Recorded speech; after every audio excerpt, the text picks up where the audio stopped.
There's an AI talent war going on. AI is doing Salesforce's job, and one new AI from Google could kind of wipe out a big part of Claude's business.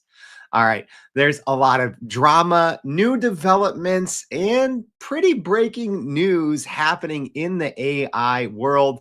And if you don't have hours to spend each and every day, keeping up and trying to figure out what matters and what doesn't, well, don't.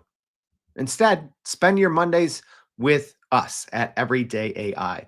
What's going on, y'all? My name is Jordan Wilson, and welcome to Everyday AI. This is your daily live stream podcast and free daily newsletter helping everyday people like you and me not just learn what's happening in the world of AI, but how we can leverage that information to grow our companies and our careers. If that's what you're trying to do, Mondays are a great way to start. Yeah, you don't have to have a case of the Mondays when you can just keep up and get ahead with everything that's happening in the world of AI news. That's our weekly AI News That Matters show on Monday. So thank you for tuning in to this unedited, unscripted live stream and podcast. But you got to go really take it to the next level with our free daily newsletter. So if you haven't already, please go to youreverydayai.com. So there, not only can you sign up for that free daily newsletter, where we recap each day's podcast and give you everything else you need to know happening in the world of AI. But also on our website, there's more than 550 back episodes that you can go listen to, watch, read at any time, all for free. It is a generative AI university. So without any further ado, let's get into it. Live stream audience, good to see you. Joe getting sweaty all up in Fort Lauderdale. Thanks for joining us. Brian, joining from Minnesota. Good to see you as always. Marie, we got the trade partners happening here on the YouTube machine. Nathan joining us from Australia. Good day, Nathan. Let's get after it, Dr. Harvey Castro and Michael, shall we? So first piece of AI news. The AI labs are winning copyright suits. We never would have thought that, right? So federal judges have allowed AI firms to train on copyrighted books. So federal judges in California ruled in the past week for two different AI companies, and they said that AI developers, Anthropic and Meta, can legally train their large language models on copyrighted books, marking a significant early victory for the AI industry. But this isn't the end of either of these two cases, FYI. I would expect both of these to head to higher courts, but these initial rulings from federal judges are some of the first in the US to address how copyright laws applies to AI systems, setting some early precedents, but leaving the larger legal fight unresolved. So Judge William Alsup determined that Anthropic's use of millions of copyrighted books to train its chatbot Claude was legal for the books that the company paid for, but said that Anthropic must still face claims regarding a pirated library of over 7 million books.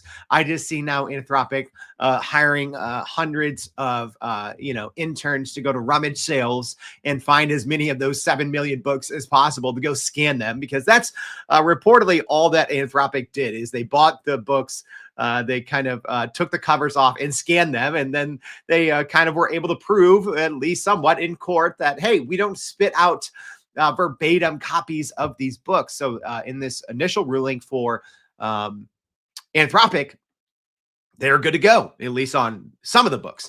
In a separate case, Judge Vince Chabara sided with Meta in a similar lawsuit that Meta was facing on copyrighted materials, finding that arguments from a group of 12 authors, including Sarah Silverman, were insufficient to rule on a copyright infringement related to Meta's Llama AI model.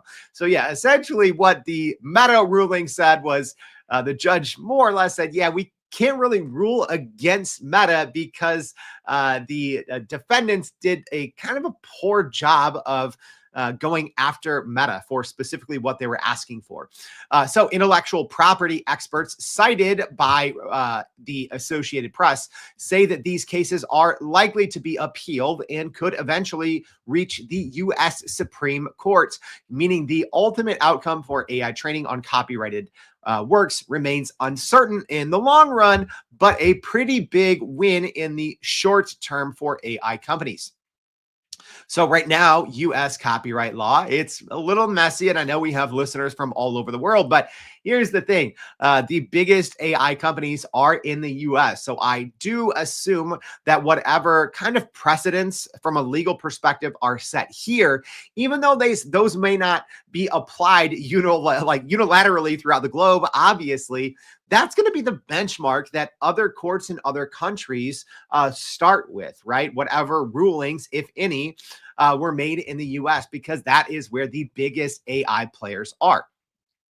So US copyright laws grant creators exclusive rights over reproductions, distributions, and some derivative works, raising questions about whether AI generated outputs might infringe on those rights.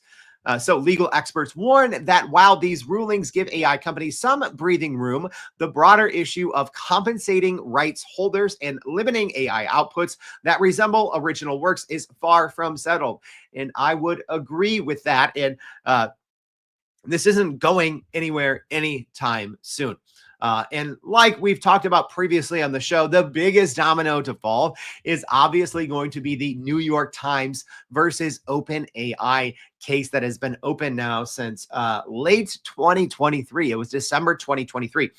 And I do assume that whatever happens there will have a cascading effect on the rest of the industry. And another big one that could fall before that is the Disney and Universal lawsuit against AI image generating company Midjourney that we covered on our Hot Take Tuesday about 2 weeks ago. So if you care about copyright law, or if you're just intrigued, those are some big cases to keep an eye on outside of these two that were temporarily at least ruled in the favor of Meta and Anthropic.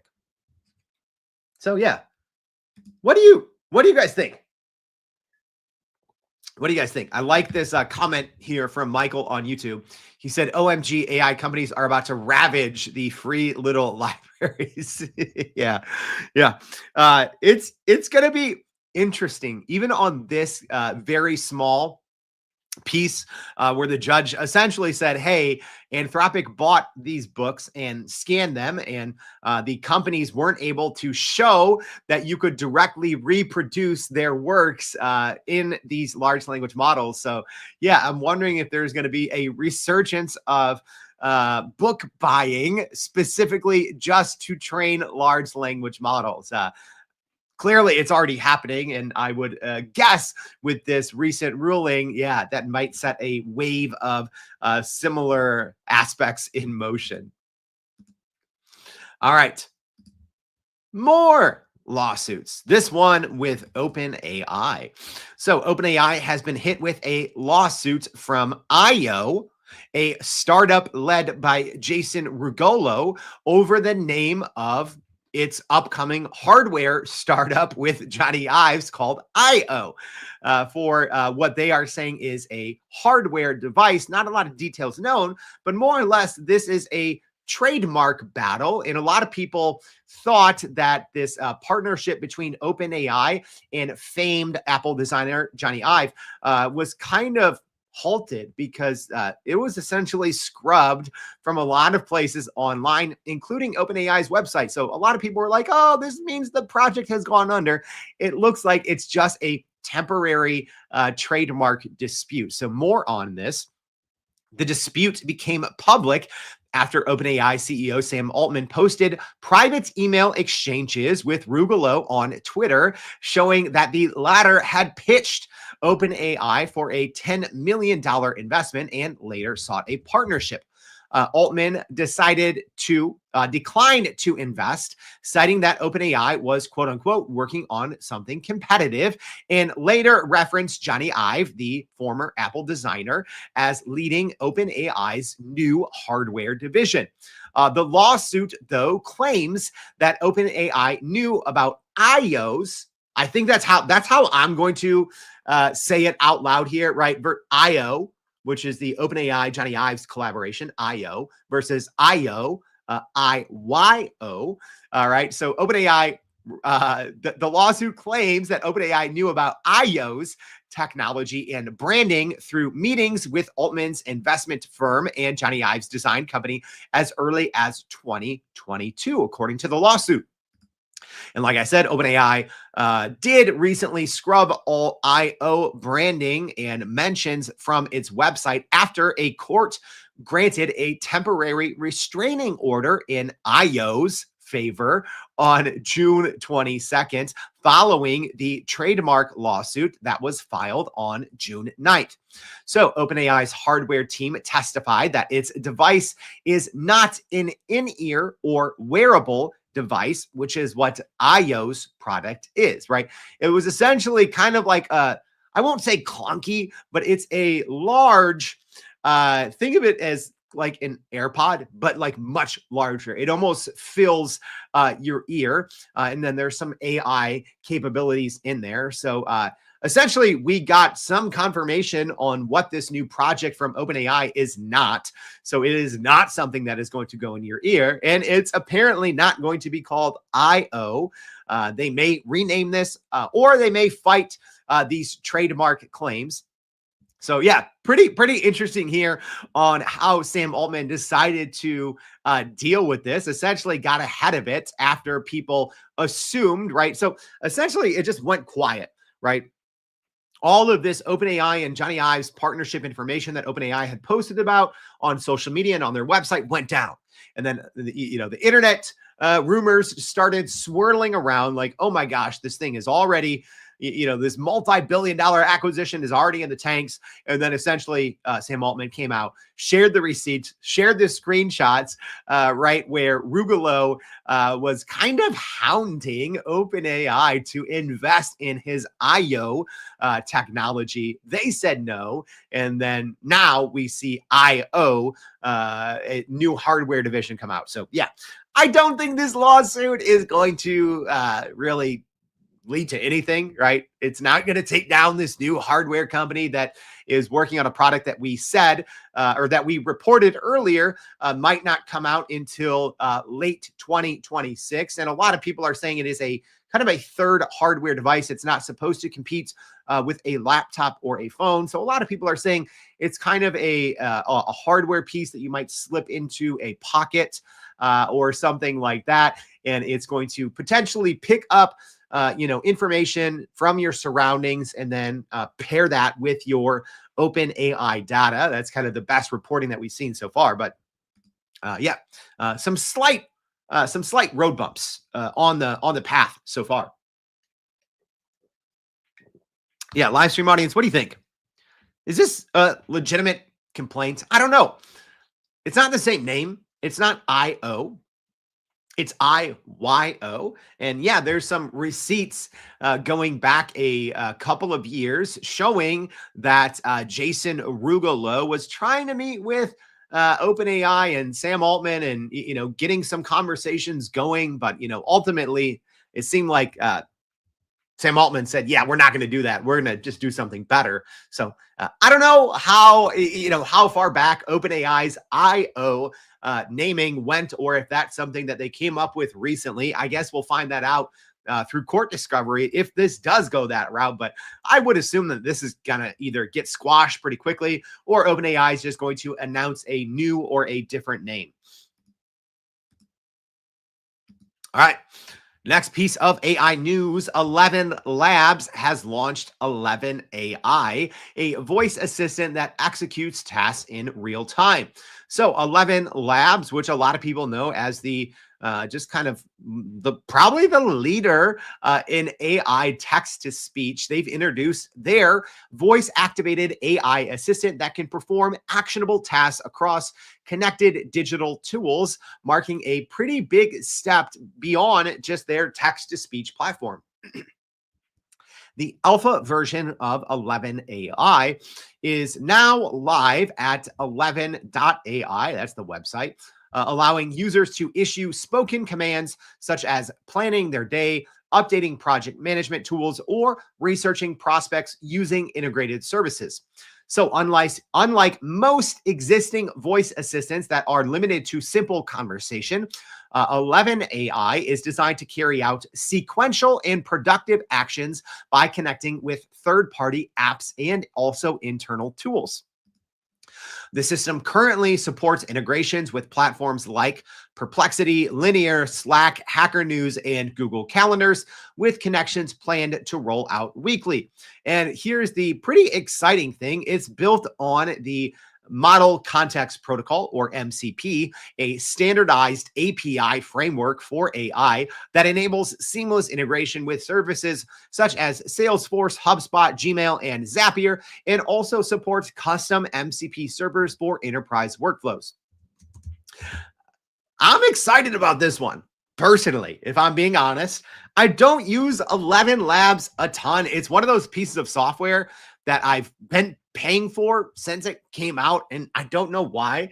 They have a pretty affordable entry level plan, and I'll just go in there every once in a while just to kind of play around with the latest capabilities and see what one of the leaders in the space is doing. But this might change it. I might now actually be using this 11 AI a lot if they continue to invest in it. So right now, the assistant uses a permissions model, allowing users to specify what actions it can take within connected applications, which could address any privacy and security concerns.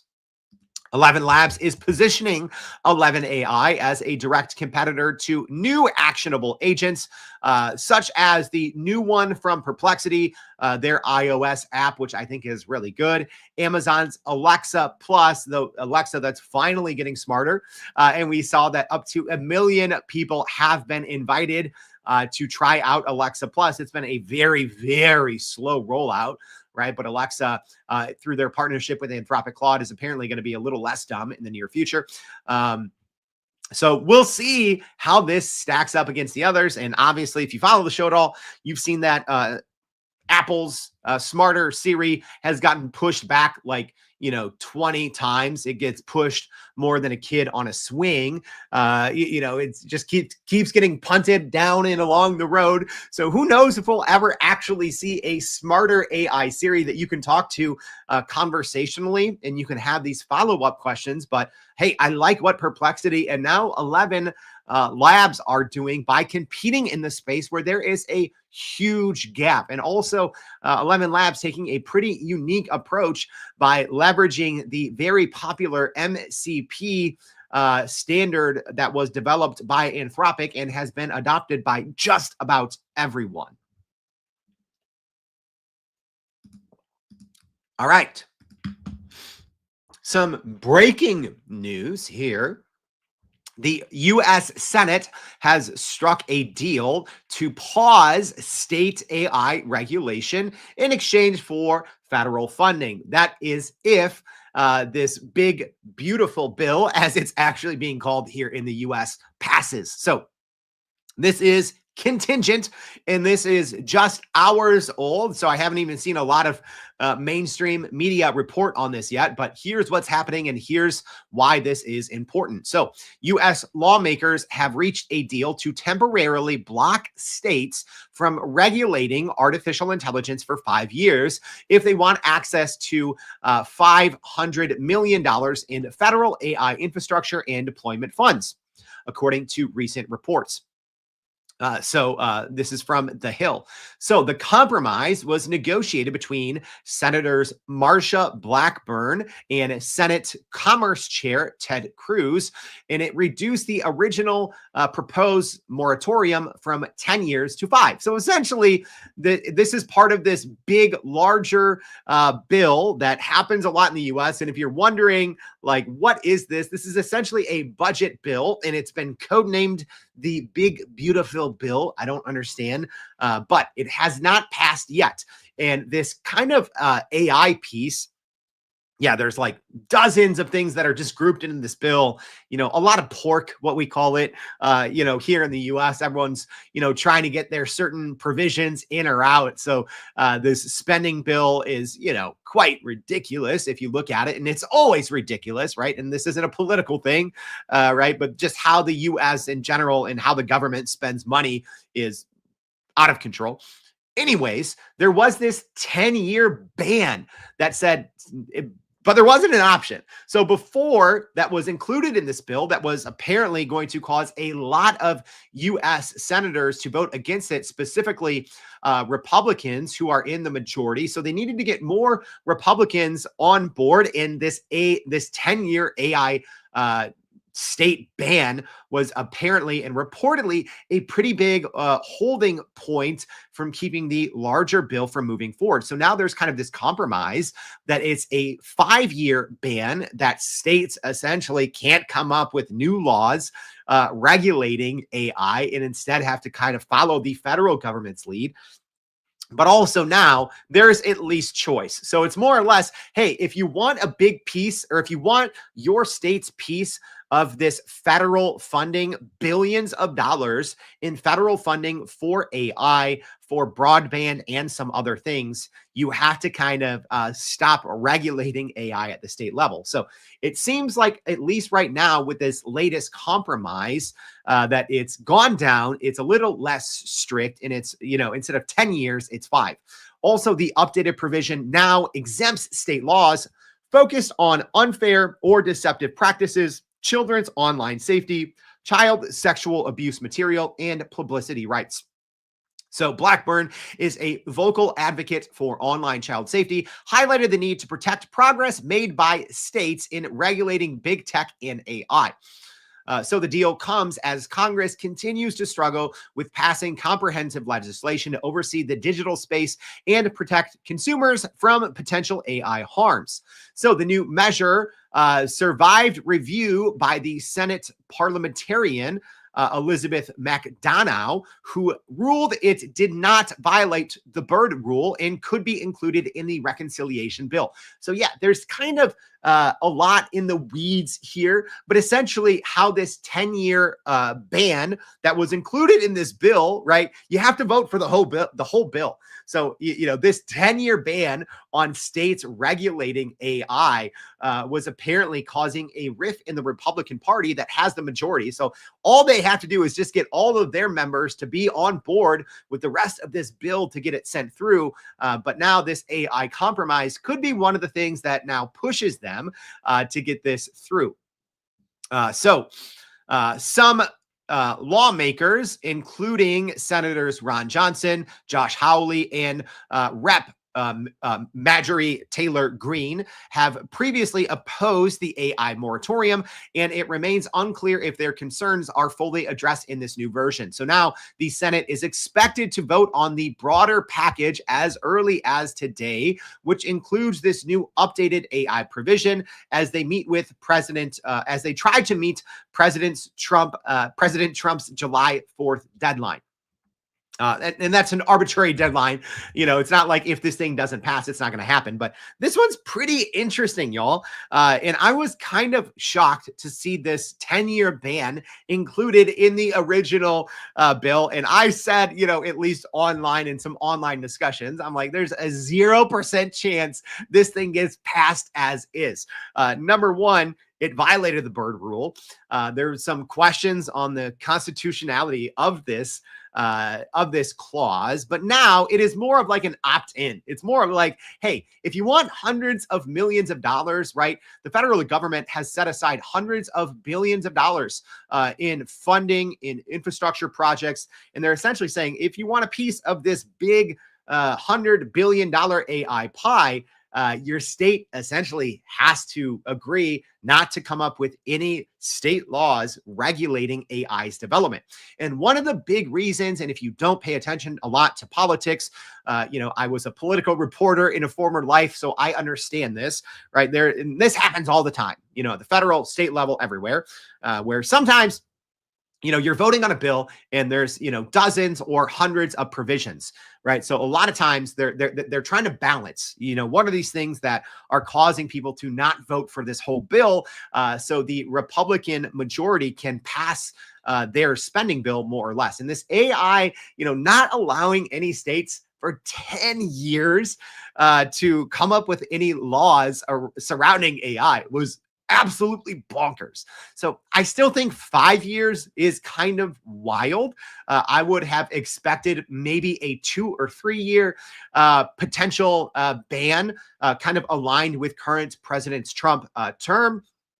But what they're doing right now is essentially making it an opt-in. Like, yeah, if you do come up with any laws against AI, you're just not getting this big piece of the pie.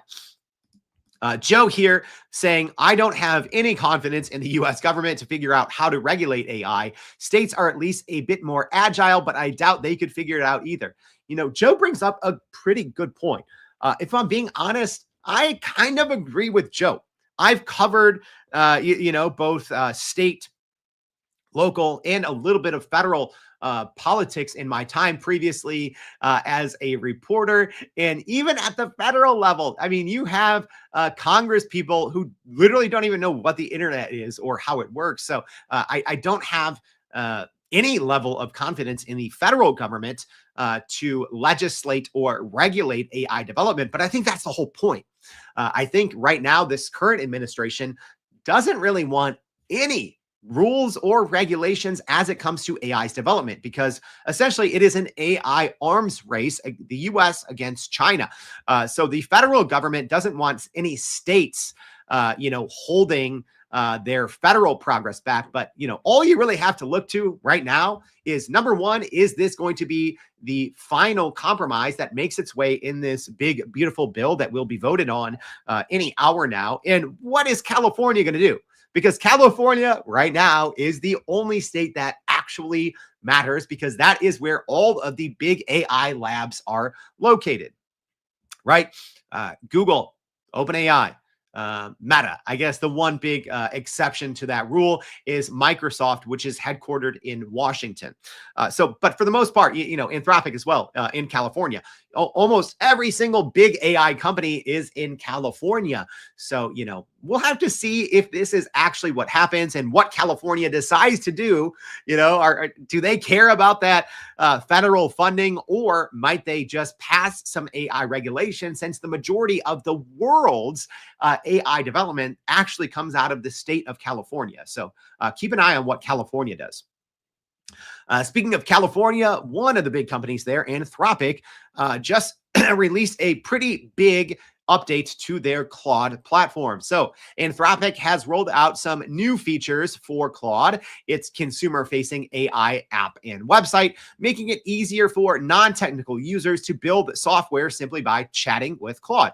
So the new update centers on artifacts, one of my favorite AI features, and Anthropic was pretty far ahead of everyone else by rolling this type of integration out into their platform. But the new update to artifacts, right? And if you don't know artifacts, it's now, if you've heard of ChatGPT's Canvas mode or Google's Canvas mode, it's essentially that.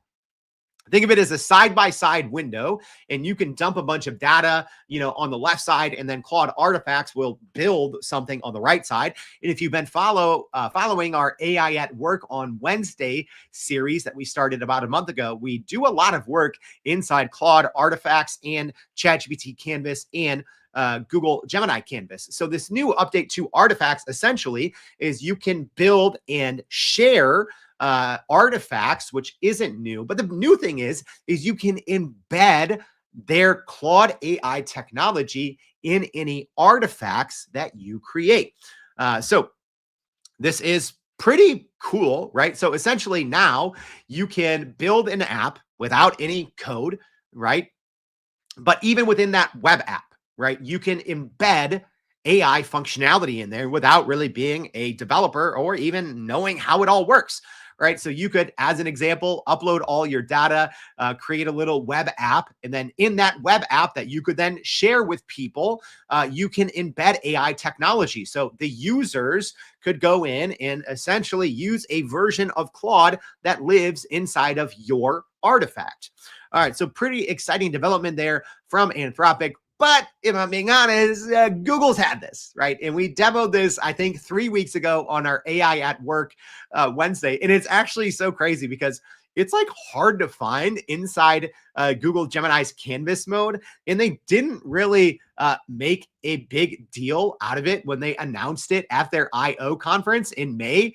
It's just this little Google Gemini button, and it's just there and it works. And the cool thing that I like a little bit more about the Google Gemini version of their embedded Canvas, or sorry, embedding Gemini in your Canvas iterations is it's free to use. So right now, the downside with Anthropics is you have to have a Claude account. So if you share this openly and publicly, right, it doesn't go out of your kind of limits. It goes in everyone else's. So front end users, if they want to use that embedded kind of Claude functionality within this new artifacts, they have to be logged in if they want to use that. And it goes essentially from their usage, which we know, according to Claude, you know, if you've used it, if you hear me talk about this all the time, yeah, Claude's limits are extremely low. So, like I said, that means that right now, subscribers on the highest tier plan, the $200 a month Claude Max plan, will have way more capacity to actually use this and leverage it on the back end. But yeah, right now, if you're a normal paid, $20 a month Claude subscriber, I don't think this is going to add a ton of utility, especially when Google has it embedded in their Canvas mode and it's free, right? Even on the back end, you don't have to have, you don't even have to be logged in to use it. So, I like this advancement from Claude, but right now, Google kind of already beat them to the punch. All right, let's keep going on to more big tech news. So, Salesforce CEO Mark Benioff revealed that AI now handles 30 to 50% of the company's total workload. A major shift that highlights how deeply AI is being integrated into business operations. So Benioff emphasized that AI is now performing tasks at Salesforce once done by humans, including software engineering and customer service, allowing current Salesforce employees to focus on what they call higher value work.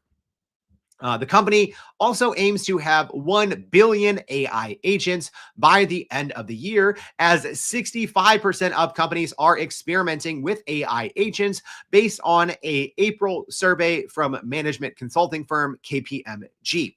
So Salesforce's AI product used by some big clients such as Disney has reached reportedly a 93% accuracy for tasks like customer service without human supervision. So Benioff noted that perfect accuracy is unrealistic, but Salesforce outpaces competitors. What they say is because of more extensive data and metadata. So this is going to be pretty interesting to see. And this is the first time we've seen a huge company admit that their general work is being done by AI. Could this be exaggerated a little bit? Absolutely. Could this be a play by Salesforce's CEO to get eyes on Salesforce and their Agentforce platform? Absolutely. I'm not buying it, if I'm being honest. I don't know. I still haven't decided what we're going to do for our Hot Take Tuesday. Tomorrow, I put out a different poll on LinkedIn and a poll in our newsletter that you can sign up for at youreverydayai.com. And it was split. Some people, I think on LinkedIn, people wanted to hear about Salesforce, and in our newsletter, people wanted to hear about something else. So maybe I'll save some of my spiciest takes on this. I'm just personally not buying it, right? 30 to 50% of your work? No, because if I'm then on the board of Salesforce, I'm going like, WTF? Why isn't our revenue then up hardly at all? Why has our stock been getting straight up battered for the past year, especially compared to other, tech companies, right? So it seems like Salesforce is really trying to position itself as kind of an AI first, an AI native, and an agent native company. Yet their stock is not making that same rise as the AI companies, and their revenue isn't soaring either. So I don't know. I'm not personally buying it. What do you all think? All right. Our next piece of AI news, Google is going free. Yeah, they just launched their free Gemini CLI tool to bring AI coding tools directly to the desktop. And this is something that could straight up kill Anthropic's desktop tool, Claude Code. So Google has released Gemini CLI, and the CLI stands for Command Line Interface, if you're not a dork like me. And this is a free, essentially desktop coding tool that uses the command line interface like the terminal on Mac.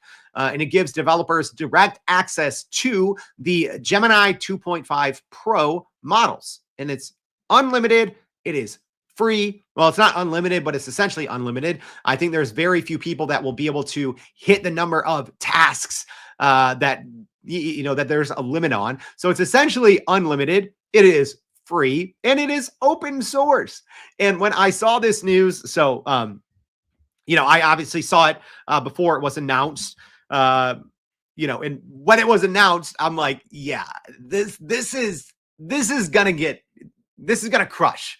This is going to crush not only Claude Code, so Anthropic is going to have to figure out other ways to monetize, but also this could impact some of the kind of desktop AI IDEs out there a little bit as well, such as Claude, or sorry, not just Claude Code, potentially Cursor, Windsurf, OpenAI's new Codex, right? So Google making a huge play here by making this Gemini CLI essentially a desktop coding agent, free, open source, using the world's most powerful model right now. It is still Gemini 2.5 Pro. So it allows up to 60 model requests per minute and 1,000 per day at no cost. So, like I said, it is open source under the Apache 2.0 license and is available for installation on GitHub.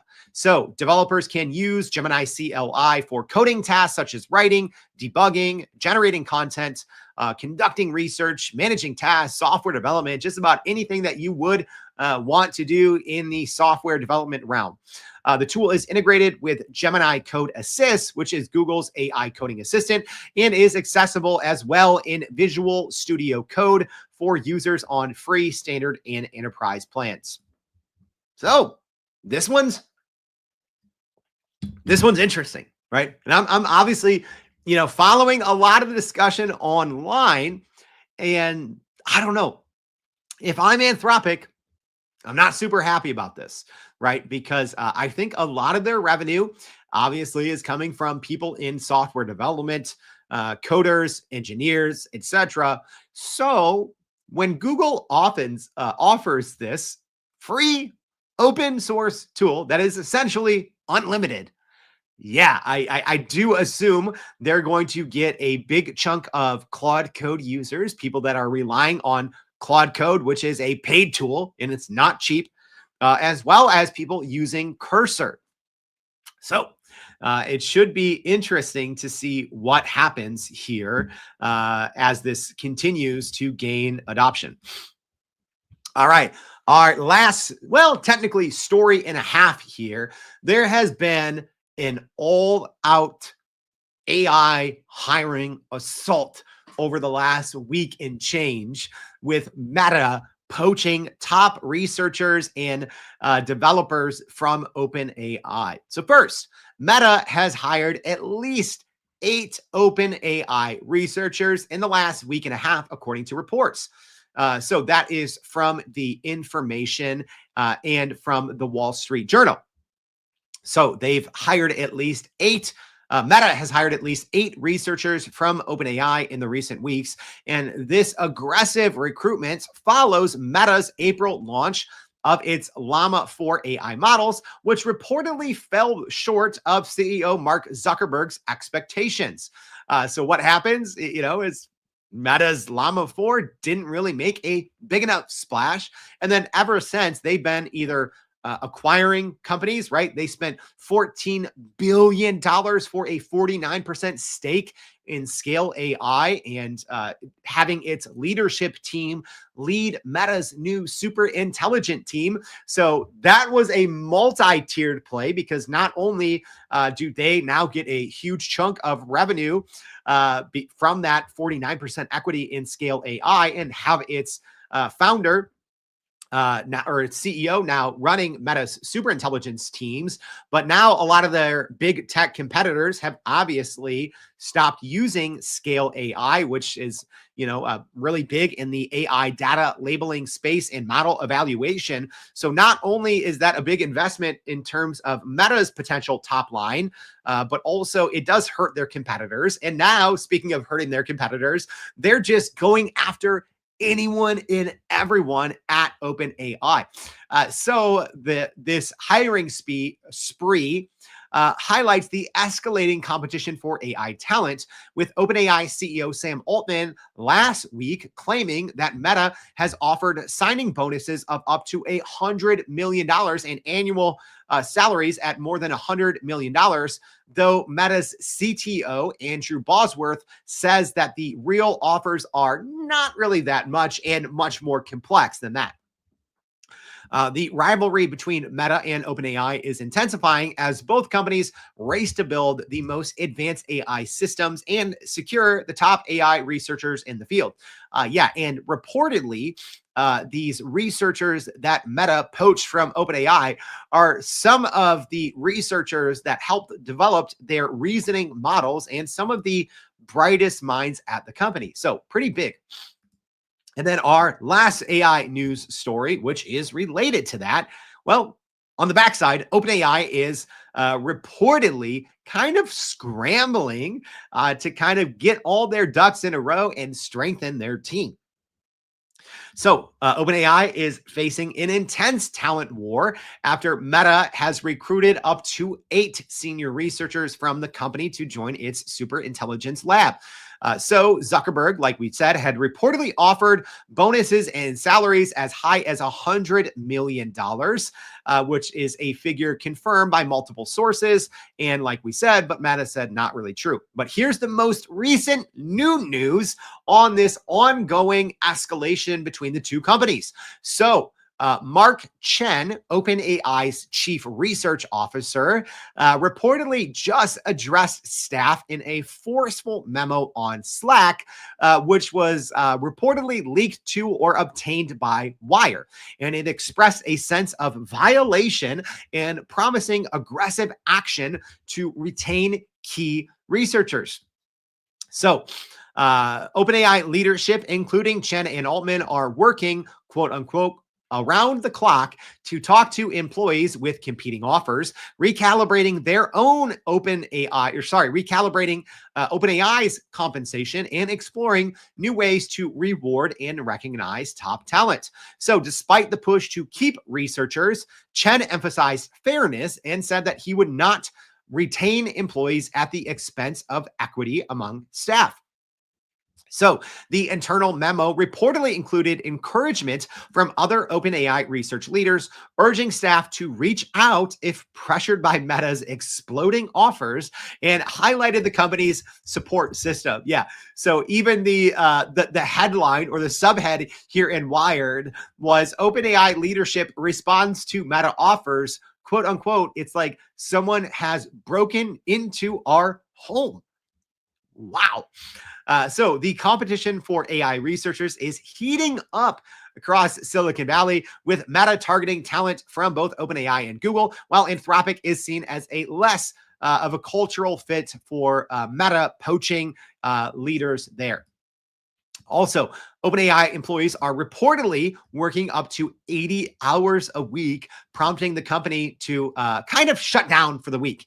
But this is something that they've done reportedly almost every single year around the July 4th holiday here in the US. But that's why the timing here is particularly interesting, and reportedly why this very forceful memo from OpenAI went out is because OpenAI is essentially going to have a week off, and Meta is apparently not done poaching.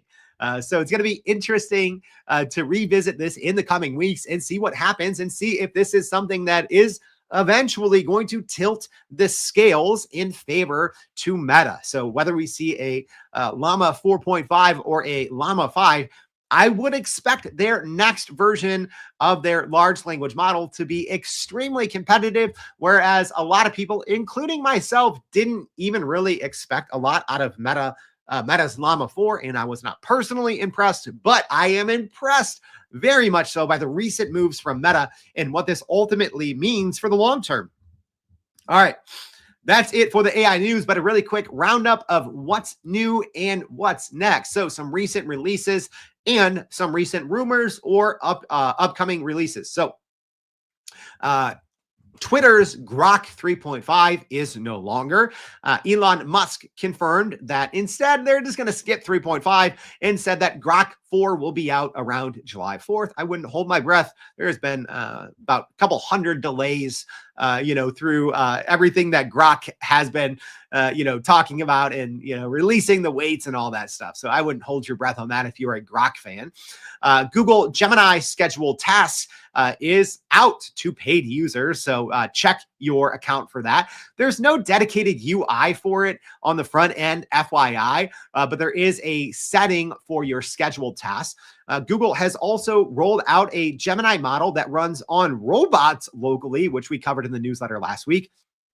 A lot of new Google rollouts. Also, their Ask Photos kind of feature that was previously delayed for a long time is being slowly rolled out first to paid users, where you can essentially talk with your history of Google Photos, which I'm personally looking forward to that one. OpenAI is gradually rolling out limited connector features to standard chats. So what that means is before, some of these connectors like Gmail, Google Calendar, Microsoft Teams, Outlook were only available to deep research chats, which a lot of people were like, okay, this is cool. But, if I have to wait, 7 to 15 minutes, is it that useful? So now OpenAI has been rolling out some connectors to normal chats and not just deep research. ChatGPT has also rolled out a Canva connector. If you're in, big into the Canva design space, and also a Slack connector will reportedly be rolling out next. And ChatGPT, pretty big one here actually, or OpenAI rolled out their deep research to their API as well as webhooks. So that one's actually really big. So I would now expect hundreds of new of these kind of deep research tools to be rolled out specifically for even specific verticals or type of work. So that's going to be an exciting one that OpenAI now is opening that out, opening their deep research functionality out to thousands of tools. So yeah, keep an eye out for that. All right, that's it. That's a wrap, y'all. Let me do the world's quickest recap of the AI news that matters for this week. So first, a federal judge has allowed, at least temporarily, Meta and Anthropic to train on copyrighted materials, although we're going to see some ongoing lawsuits about that. Speaking of lawsuits, OpenAI is facing a trademark case over their device name, IO versus IO. The other hardware startup, 11 Labs, has launched 11 AI, a voice assistant that execute tasks in real time by using the MCP protocol. The Senate has struck a deal here in the US to pause state AI regulation for 5 years in exchange for federal funding, if that bill passes. Anthropic has unveiled a new update to its artifacts feature, allowing users to embed Claude functionality in its artifacts creations. Salesforce is apparently leveraging AI to do up to 30 to 50% of its company's day-to-day work. Google has launched a free and open source tool called Gemini CLI, or command line interface, to bring AI coding tools directly to developers. Meta has hired up to 8 OpenAI researchers amid an intense AI talent war, and OpenAI on the back end is scrambling to retain top talent, according to a recent report. If this was helpful, please let me know. Share this with your network. We spend so much time cutting through all the fluff, telling it to you just how it is. So if this was helpful, please tell someone about it. If you're listening on the podcast, thank you. Please make sure to follow the Everyday AI Show and subscribe. Leave us a rating or review if you're listening on Apple Podcasts or Spotify. We'd really appreciate that. And I'd appreciate you tuning in tomorrow and every day for more Everyday AI. Thanks, y'all.